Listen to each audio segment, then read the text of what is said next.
एक महात्मा ने जीवन भर हरि भजन कीर्तन किया था। उनके आश्रम के सामने एक तालाब था।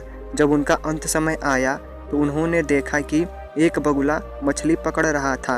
उन्होंने बगुले को उड़ा दिया। इधर उनका शरीर छूटा तो नरक में जाना पड़ा। उन्होंने चेले को स्वप्न में दिखाई दिया कि वे कह रहे हैं, बेटा हमने जीवन भर कोई पाप नहीं किया, केवल एक बगुले को उड़ा देने मात्र से नरक मिला है मुझे, लेकिन तुम सावधान रहना। जब इस शिष्य का भी शरीर छूटने का समय आया तो वही दृश्य पुनः आया। बगुला मछली पकड़ रहा था। गुरु का निर्देश मानकर उसने बगुले को नहीं उड़ाया। मरने पर वह भी नरक पहुंचा। तब एक गुरु भाई को आकाशवाणी हुई। पता चला कि गुरु जी ने तो बगुला उड़ाया था, इसलिए नरक गए। हमने नहीं उड़ाया, इसलिए नरक प्राप्त हुआ।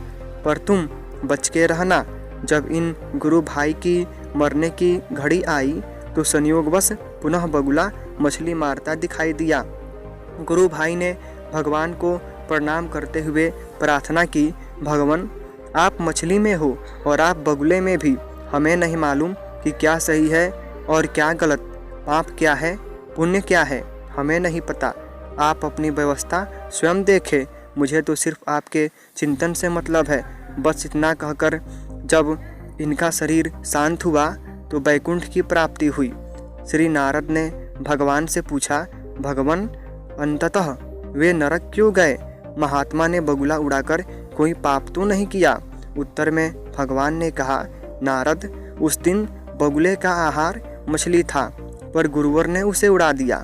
भूख से छटपटाकर बगुले का अंत हुआ, अतः पाप लगा, इसलिए उनको नरक जाना पड़ा। नारद ने फिर दूसरे ने तो नहीं उड़ाया, वह क्यों नरक गया?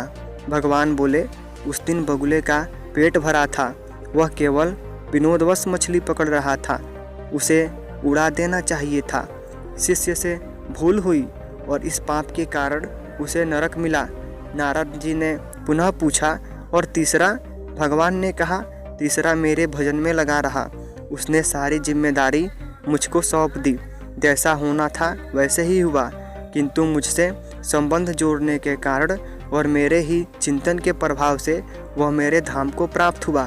तो दोस्तों, मेरी ये छोटी सी स्टोरी आप लोगों को कैसी लगी कमेंट बॉक्स में ज़रूर बताइएगा और मेरे चैनल को सब्सक्राइब करिएगा।